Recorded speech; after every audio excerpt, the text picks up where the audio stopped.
우리가 역사적으로 볼 때 유명한 사람들의 말들이 남은 말들이 있습니다.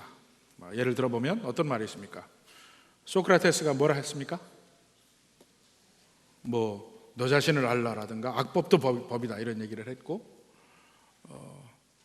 또 파스칼 같은 사람은, 프랑스의 철학자, 사람은 생각하는 갈대다.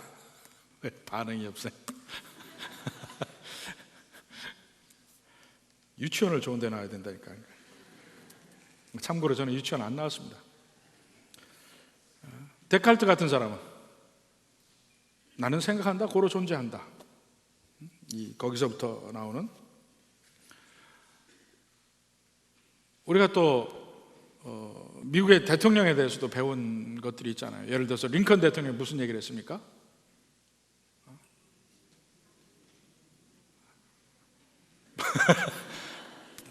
예, 그대라면 by the people, for the people, of the people, 이 세 가지를 얘기했어요. 순서는 저도 잘 모르겠습니다. 그러니까 진정한 민주주의는 바로 이런 것이다 하는 면을 이야기를 한 적이 있고, 케네디 대통령 같은 경우는 국가가 당신을 위해서 무엇을 해줄 것을 기대하지 말고 당신이 국가를 위해서 무엇을 할 것인지를 생각하라, 이런 얘기예요. 이런 몇 가지 말들 이외에는 참 대부분의 말들이 그렇게 기억되는 말들이 아닙니다. 근데 그 유명한 사람들의 수많은 말들이 물론 있지만 가장 확실하게 오래도록, 아니면 그 이후에도 영원히 기억될 말씀이 예수님의 말씀입니다. 예수님도 그랬어요. 마태복음 24장에서 천지는 없어질지언정 내 말은 없어지지 아니하리라. 예수님의 말씀이 없어지지 않는 게 어느 정도냐면, 천지는 없어져도 이 세상은 멸망해도 하나님의, 주님의 말씀은 그대로 있을 것이다 이겁니다. 영원히 남을 것이다. 바로 2000년 전에 한 목수의 아들, 가난한 유대인, 나사렛 사람, 그분의 말이 왜 그렇게 유명한 사람들의 말보다 더 오래 남을 것이고 오래 여러 사람에게 영향을 미치게 되냐 이겁니다. 자주 인용되는 예수님의 말씀 몇 가지를 한번 생각해 봅시다. 오늘 보면은 8절에 보면 마음이 청결한 자는 복이 있나니 그들이 하나님을 볼 것이요, 심령이 가난한 자는 복이 있나니 천국이 그들의 것이며, 또 5장 39절에 보면 누구든지 내 오른뺨을 치거든 왼편도 돌려대라. 우스갯소리로 어떤 사람이 오른뺨을 맞았습니다. 왼편을 대세요. 왼뺨도 맞았습니다. 그러고 나서 또 때리려고 하니까 주님이 세 번째는 얘기한 적이 없다 그러고 때려 눕혔다고 그랬어요. 그런 말도 있지만, 또 6장 24절 보면 한 사람이 두 주인을 섬기지 못한다. 하나님과 재물을 겸하여 섬기지 못한다. 이런 얘기들이 나옵니다. 이러한 예수님의 이 말씀들이 그 당시에도 주목받지 못하던 변방의 나라도 아니죠, 속국 가나안 땅에서 한 이 말이 지금은 온 세계를 뒤엎고 역사적으로 수없이 많은 나라에서 계속해서 많은 사람들의 삶을 변화시키고 생명을 주고 이렇게 영향력이 있는 말씀이 있었던 적이 없습니다.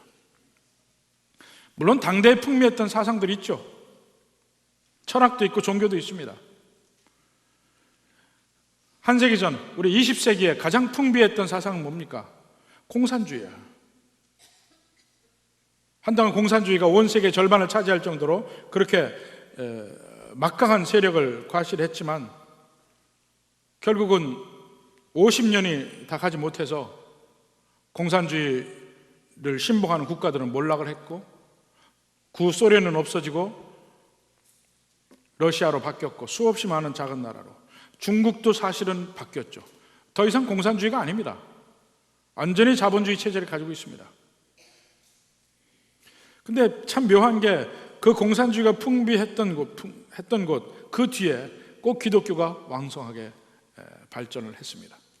러시아 정교가 발전을 하고 중국에서도 수없이 많은 가장 기독교인이 많은 나라로 바뀌게 됐고, 하나님의 말씀, 우리 주님이 하신 모든 말씀은 계속해서 살아서 생명력 있게 수없이 많은 사람들에게 영향력을 미치고 있습니다. 그 중에 가장 백미 중에 백미가 오늘부터 우리가 보는 산상수훈 또는 산상보훈이라고 하는 것입니다. 산에서 한 설교, Sermon on the Mount라고 합니다. 이 산상수훈은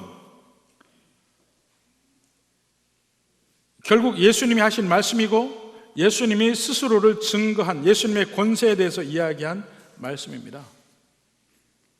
그래서 이 말씀을 우리가 순종해야 하는데, 첫째 문제가 과연 이 산상수훈이 윤리에 관한 것인가, 이 면을 생각해 봐야 합니다. 많은 사람들은 산상수훈을 도덕윤리라고 해요. 이건 예수님이란 사람에 관한 이야기가 아니고 위대한 성인이 우리 인류에게 도덕적 가르침을 남겼다, 이렇게 이야기를 합니다. 그러니까 세상에서는 세계 4대 성인을 이야기하잖아요. 예수님과 석가와 마호메트, 소크라테스 이런 정도로 이야기합니다. 과연 예수님이 위대한 도덕 선생이었는가? 그 문제를 생각해 봐야 합니다. 먼저 이 산상보훈을 보면 5장, 6장, 7장의 산상보훈의 말씀입니다. 그리고 8장에서는 수없이 많은 기적들이 나옵니다. 예수님이 행하신 기적 행함이 나와요. 병도 고치고 귀신도 쫓아내고 풍랑도 잠잠케 하고 9장까지 계속해서 나옵니다.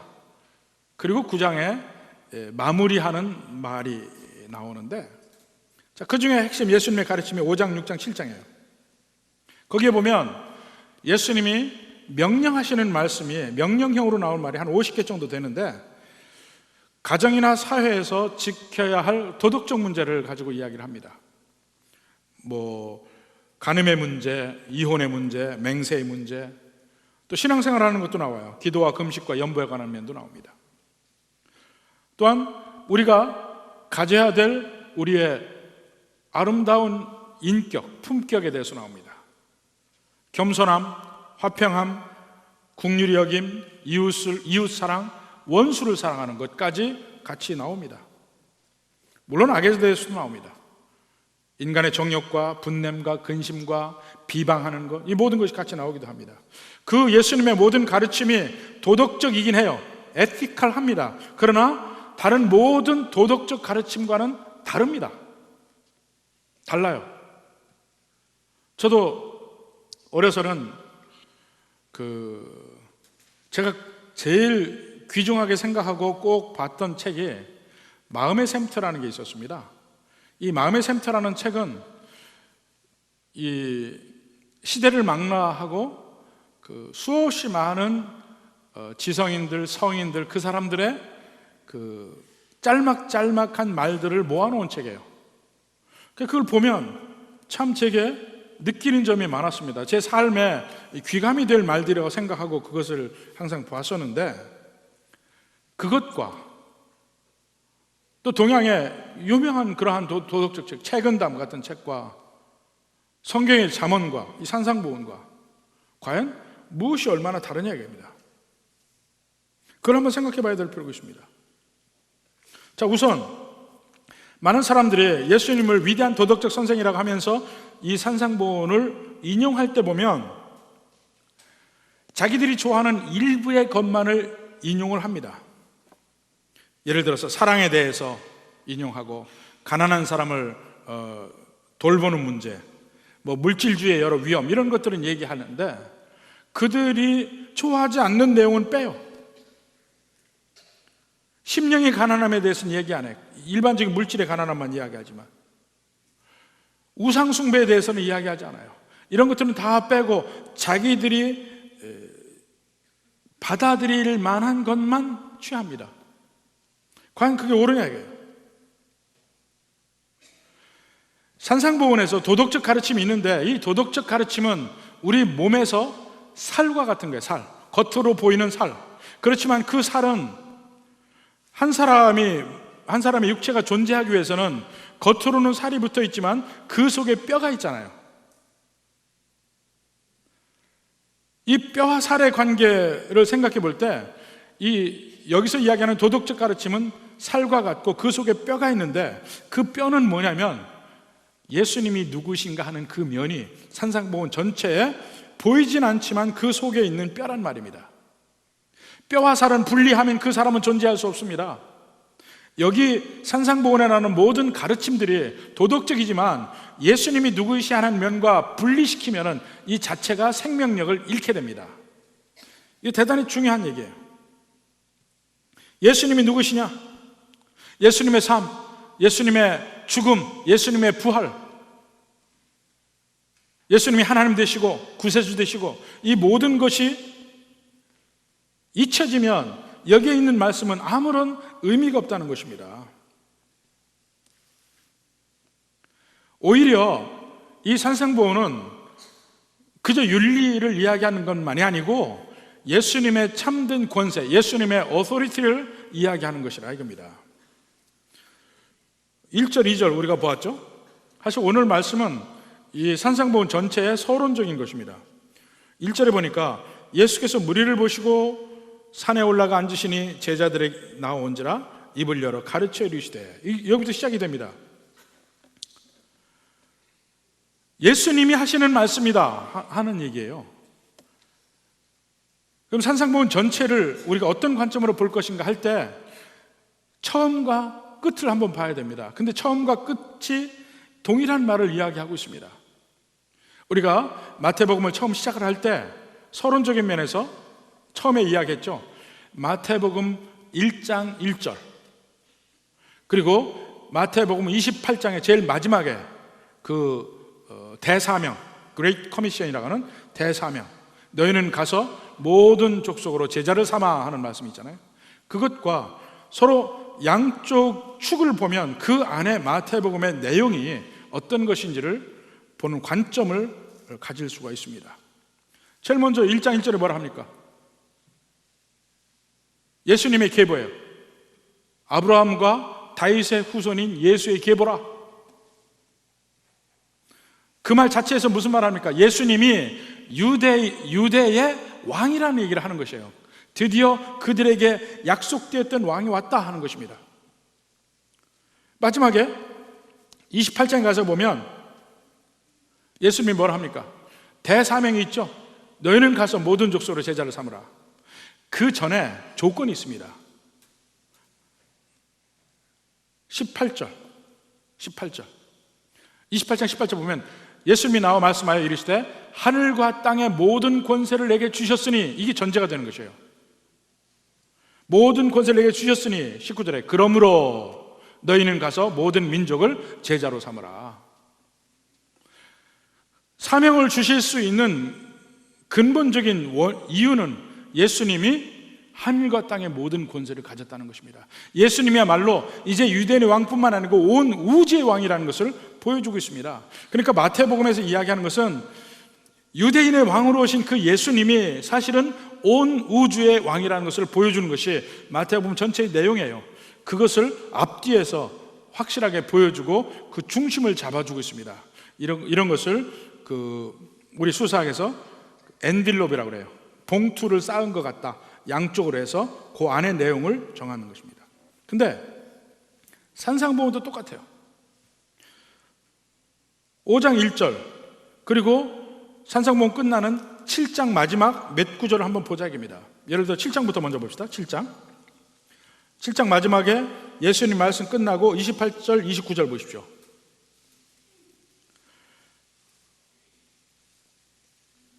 같이 읽읍시다. 같이 시작. 예수께서 이 말씀을 마치심에 무리들이 그의 가르치심에 놀라니 이는 그 가르치시는 것이 권위 있는 자와 같고 그들의 서기관들과 같지 아니함일러라. 권위 있는 자와 같다. 서기관도 권위가 있지 않습니까? 그런 권위가 아니에요. 모든 말씀의 출발점인 권위, 하나님의 권위, 예수님이야말로 그 권위를 가지신 분이라 이겁니다. 그러니까 산상보훈 전체는 권위 있는 자의 말씀이다, 이게 먼저 있고, 다시 5장 1절에 가서 보면 예수께서 무리를 보시고 산에 올라가 앉으사. 자, 먼저 산에 대해서 한번 보세요. 산은요, 성경 전체에서 중요한 모티프입니다. 마태복음에서도 중요한 모티프입니다. 중요한 사건들이 산에서 일어나는 일이 많아요. 광야의 시험도 마찬가지고, 예수님이 기도하러 가신 것도 산에 가서 하셨고, 환자를 고치시고 많은 사람을 먹이실 때도 산에서, 예수님이 변화되는, 그 트랜스피거 되는, 변화되는 바로 그것도 변화산상이에요. 산 위입니다. 감람산 강화. 그러니까 제자들과 감람산에 앉아서 예루살렘을 보고 제자들에게 가르치는 감람산 강화가 있어요. 그것도 감람산 산 위에요. 산상보훈도 바로 산 위에요. 이 산이 성경 전체에 의미가 있다니까요. 산은 주로 하나님이 계신 곳, 하나님의 권세가 있는 곳을 의미를 했습니다. 제일 먼저 에덴 동산도 산이에요. 에덴 동산이 산이라는 걸 어떻게 알까요? 사실 그 말로만 보면 산인지 모릅니다. 에덴 동산, 영어로 Garden of Eden이야. 가든은 평지일 수도 있잖아요. 근데 에덴 동산이 산이에요. 왜냐하면 거기서부터 동서남북으로 4강이 흘러갑니다. 4강의 출발점이에요. 그러니까 산일 수밖에 없죠. 에덴 동산은 산입니다. 그래서 거기서부터 만물을 소성케 하는 물이 거기서부터 강이 나고 흘러나가는 거예요. 물이 없으면 어떻게 삽니까? 하나님이 이스라엘 백성들을 만나는, 그 출애굽 때 이스라엘 백성들을 만나는 것도 시내산에서 하나님 말씀을 주십니다. 성전이 있었던 시온산도 산이에요.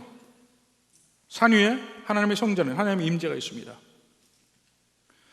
마지막을 계시하는 에스겔서 47장에 거룩한 강의 환상이 있습니다. 마지막 날에 이런 일이 있으리라. 어떤 일이 있냐면 성전 문지방에서부터 물이 나와요. 물이 나와서 물이 흘러서 만국을 적시고 만국을 소성케 하는 생명수가 됩니다. 이 성전 문지방에서 나오는 그 생명수, 이건 영적으로는 먼저 예수님에 관한 이야기예요.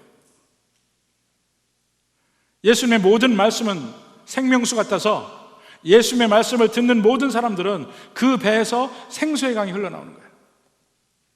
그 생명수를 먹는 사람마다 살아나는 겁니다.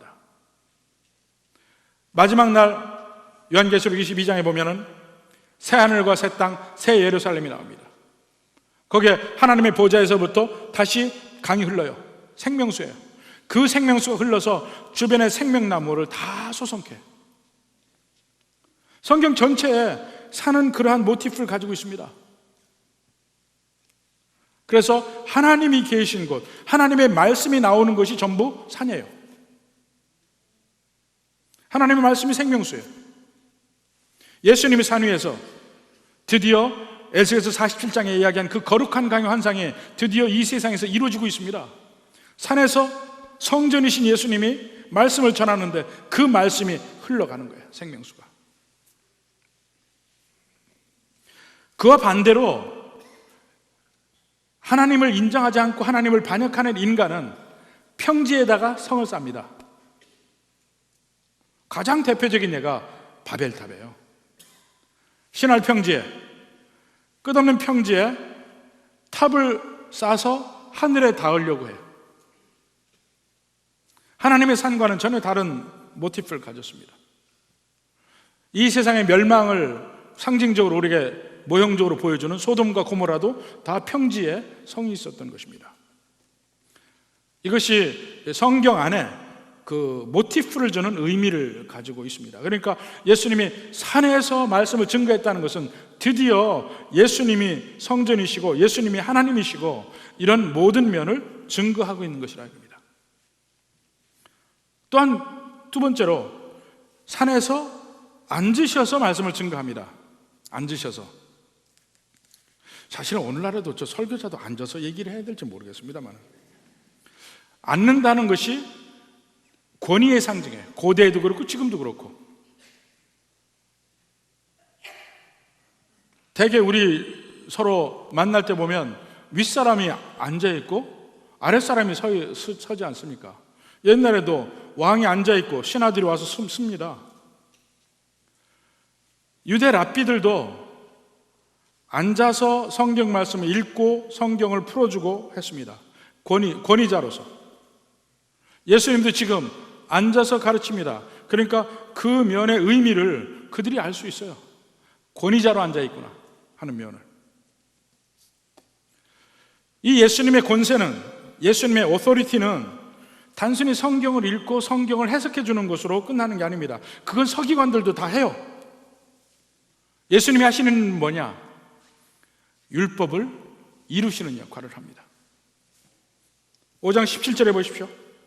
내가 율법이나 선지자를 폐하려 온 줄로 생각하지 말라. 폐하러 온 것이 아니요 완전하게 하려 함이라. 완전하게 한다는 의미가 뭡니까? 율법을 이루려 함이라. fulfill이라는 말을 썼어요. fulfill the commandment, fulfill the law. 그냥 완전하게 더 다듬는다는 개념이 아니고 율법을 드디어 율법이 완전하게 시행되게끔 예수님 안에서 그 얘기를 합니다. 그러니까 그 전에도 하나님 말씀 증거한 사람 많았습니다. 모세도 사무엘도 이사야도 에스겔도 다니엘도 하나님 말씀 다 증거하는 사람들은 그들과 예수님은 다릅니다. 히브리서 1장 1절 2절 읽어보십시오. 이 마지막 때에 아들을 통해서 하나님의 말씀을 증거하는 면이 있습니다. 근데 그것은 권세를 가지고 권위로서 이 말씀을 증거하게 되는 것입니다. 그래서 이 예수님을 떼놓고는 얘기를 할 수가 없어요. 자, 이 산상보훈 전체에서도 가장 핵심은 제일 처음에 나오는 팔복입니다. 팔복도 앞뒤로 한번 보십시오. 구체적으로 3절에 봅시다. 심령이 가난한 자는 복이 있나니 천국이 그들의 것이미요. 지금 예수님이 누가 천국에 들어가고 안 들어가고를 얘기하고 있어요. 무슨 권세로 그런 말을 합니까? 무슨 권세로? 예수님이 천국의 주인이시기 때문에. 또 산상보훈의 제일 끝나는 11, 12절 보십시오. 나로 말미암아 너희를 욕하고 박해하고 거짓으로 너희를 거슬러 모든 악한 말을 할 때에는 너희에게 복이 있느니. 그들에게 복이 있는 원인점이 어디입니까? 예수님으로 말미암아 고난받을 때. 그저 이 세상의 고난을 참는 사람이 아닙니다. 나로 말미암아 예수님 때문에 고난을 받는 사람은 복이 있다. 천국의 상이 있다. 전부 팔복도 처음부터 끝까지 예수님이 중심된 얘기 아닙니까?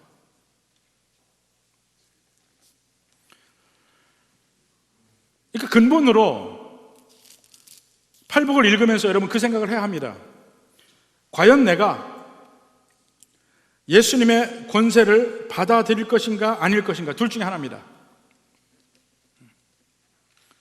예수님이야말로 권세 있는 분이고 예수님이야말로 마지막 날 심판주이시고 바로 그분을 받아들이느냐 안 받아들이느냐, 그 면에 대한 이야기랍니다.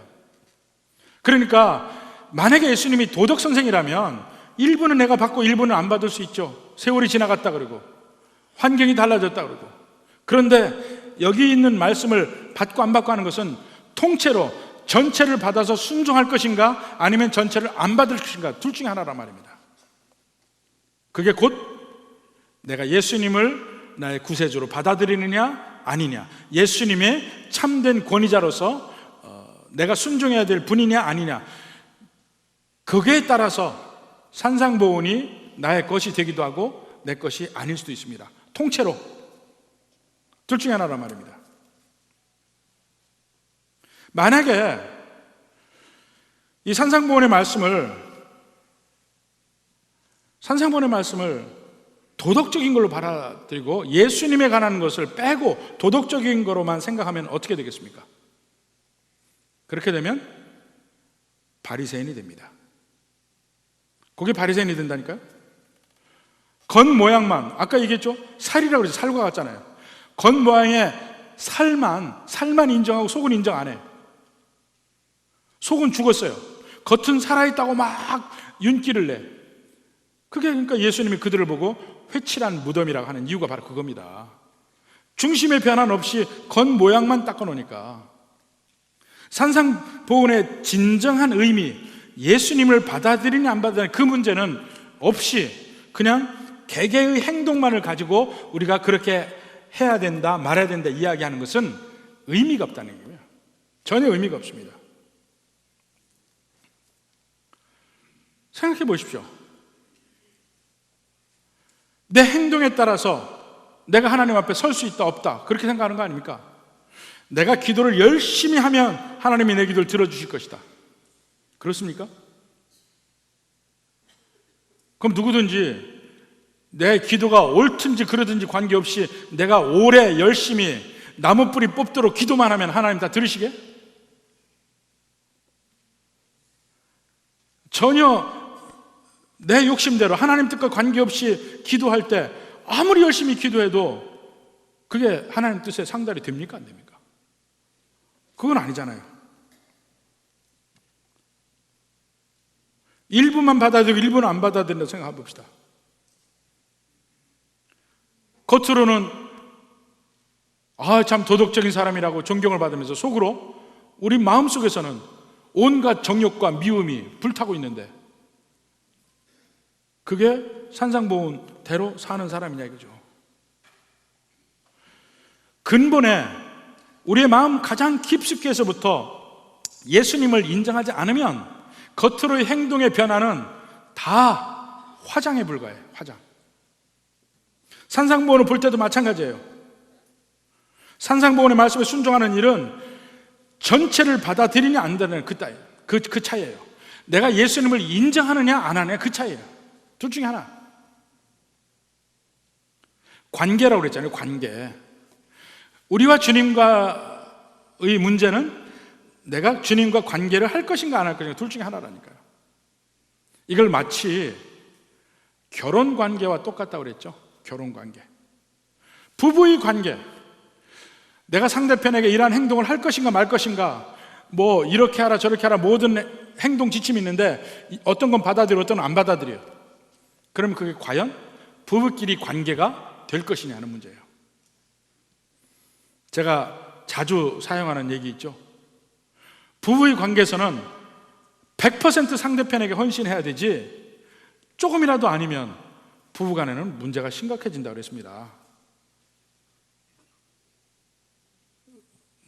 혹시 모르는 사람 위해서, 혹시 그걸 기억하지 않는 사람 위해서 한 번 더 이야기를 하면, 내가 내 남편, 내 아내에게 99% 헌신을 한다. 1%는 아니다. 그럼 어떻게 됩니까? 100일 중에 하루는 딴 사람하고 잔다는 얘기야. 100일 중에 하루. 1년이면 3, 4일 정도는 딴 사람하고 관계하고 있다는 거예요. 그게 여러분 용납하겠습니까? 여러분의 남편이나 여러분의 아내가 딱 100일에 하루씩만 이렇게 하고 간다면 그게 용납이 되냐고요. 관계는 언제나 100%를 얘기합니다. 산상보훈도 어느 건 지키고 어느 건 눈 감고 그럴 수가 없다는 거예요. 왜냐하면 이게 결국은 예수님과 나와의 관계의 문제니까. 사랑의 관계냐 아니냐 하는 그 문제입니다. 그 문제에 관한 한 100%냐 아니냐 둘 중에 하나입니다. 이것을 인정하면 이 산상보훈 중에 어떤 것은 내게 결국 부담이 안 되지만 어떤 것은 참 부담이 되는 말들이 있습니다. 그럼 우리가 해야 될 것은 뭐냐? 그 예수님 앞에 내 뜻을 접고 무릎을 꿇는 일밖에 없다는 것입니다. 자, 보십시오. 예수님이 부른 사람들을 쭉 보면 예수님이 어부를 불렀죠. 제자들, 중풍병자, 로마 병사, 귀신을 쫓아낸 그 사람, 이 세리 8장에 보면 쭉 나옵니다. 8장 9장에 보면 예수님이 기적적으로 구해낸 사람들이 보면 하나같이 자기들이 죄인임을 아는 사람들이에요. 8장과 9장 보십시오. 이 산상보훈 뒤에 그들은 자기들이 죄인임을 너무나 잘 알아. 그 사람들은 주님 앞에 나오는 것입니다. 주님 앞에. 그리고 예수님이 11장 끝에 보면 모든 사람을 초청합니다. 수고하고 무거운 짐진 자들은 다 내게로 오라. 내게 와서 나의 멍에를 메라. 내 멍에는 쉽고 가벼움이라. 여기서 쉼을 얻으란 얘기예요. 근데 대상이 수고하고 무거운 짐진 자들이에요. 자기들이 죄인임을 아는 사람들, 자기의 삶에 도저히 소망이 없고 곤고한 일만 있다는 것을 아는 사람들, 예수님께 도움을 청하러 오라는 것입니다. 문제는 자기는 죄인이 아니라고 생각하는 사람들이 문제입니다. 예수님이 누굴 부릅니까? 죄인들을 부릅니다. 예수님이 죄인들은 다 와라 와라 하는데 내가 생각할 때 나는 죄인이 아니니까 안 가도 되겠구나, 이렇게 생각할 수 있는 거 아닙니까? 예수님은 죄인을 부르러 왔다고 얘기해요. 9장 13절. 너희는 가서 내가 긍휼을 원하고 제사를 원하지 않으라 하신 뜻이 무엇인지 배우라. 나는 의인을 부르러 온 것이 아니요 죄인을 부르러 왔노라. 여기 성경에 의인도 여러 가지 의미지만 여기서 나는 의인을 부르러 오지 않았다, 이게 무슨 말입니까? 의인은, 여기서 의인은 어떤 뜻입니까? 자기 자신이 도덕적으로 아무런 문제가 없다고 생각하는 사람들이 의인이에요. 자칭 의인. 여기 죄인은 자기들에게 구세주가 필요하다고 믿고 아는 사람들이에요. 그들을 부르러 왔다는 것입니다. 그들을. 여러분은 죄인입니까? 의인입니까? 여러분은 잘난 맛을 삽니까? 아니면 우리 주님의 긍휼하심 때문에 살아갑니까? 확실하게 생각해 봐야 되는 거예요. 다시 이 산상보훈에서 죄인들이 어떤 사람들인가 하는 것을 이야기하고 있어요. 예수님의 부르심에 응하는 사람들이 어떤 사람들인가, 그걸 얘기하고 있습니다. 제일 먼저 뭐라 했습니까? 5장 3절에 심령이 가난한 자는 복이 있다 그랬어요.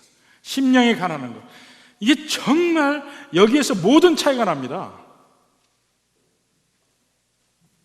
제가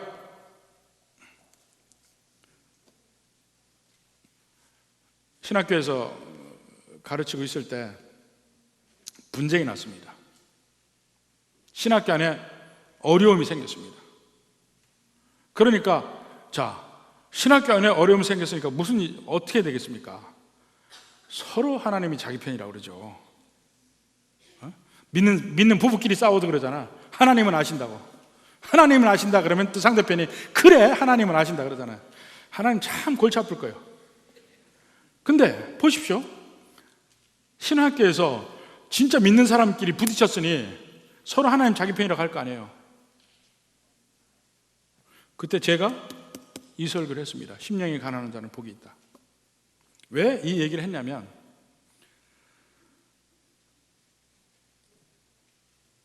우리 인간은 너무나 영악해서 하나님을 믿는다 하면서도 성경을 내가 원하는 방향으로 얼마든지 이 논리 전개를 해갈 수 있습니다. 그러니까 서로 상대편에서 다른 성경 구절 인용할 수 있어요. 누구 말이 맞겠습니까? 누구 말이? 그것은 둘 중에 심령이 가난한 사람의 말이 맞습니다.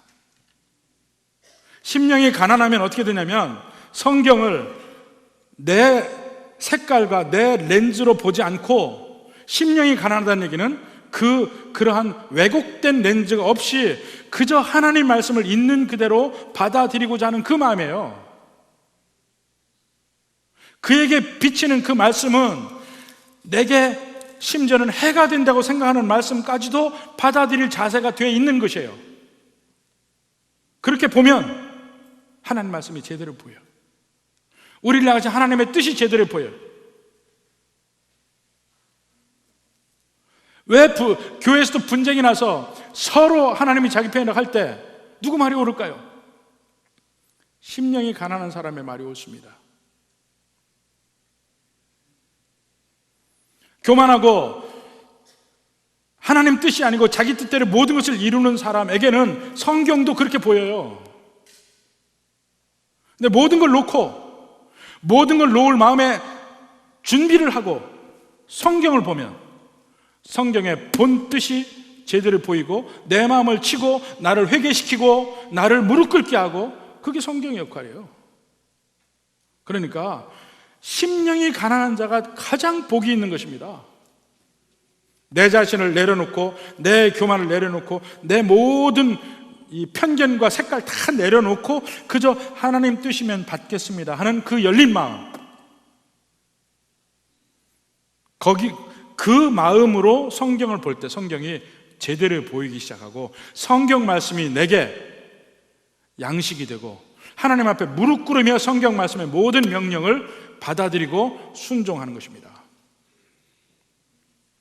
이건 복이에요. 교만한 사람은 절대로 이렇게 안 됩니다. 자기의 관점으로 성경을 해석하고 말아요. 근데 그게 아무리 얘기해줘도 안 돼. 그래서 여기서 복이라고 그러는 거예요. 복. 우리 믿는 사람들도 이 면이 다 달라요. 심령이 가난한 정도가 다르기 때문에 그래서 성경을 이해하는 것도 다 다른 거예요.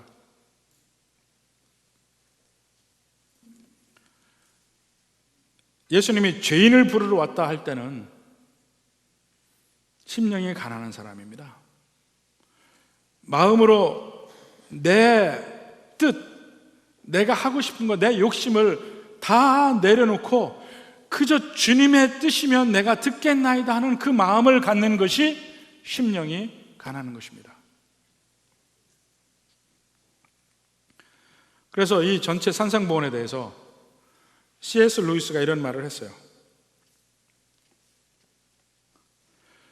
만약에 이 산상보훈을 예수님이 아니고 그냥 단순한 인간이 얘기했다 치자 이겁니다.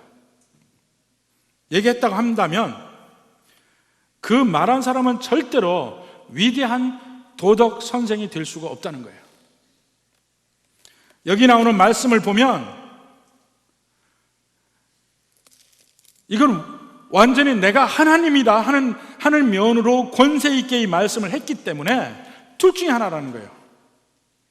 그분이 진짜 하나님이든가 아니면 완전히 공상가든가 거짓말쟁이든가 미쳤거나 둘 중에 하나라는 거예요.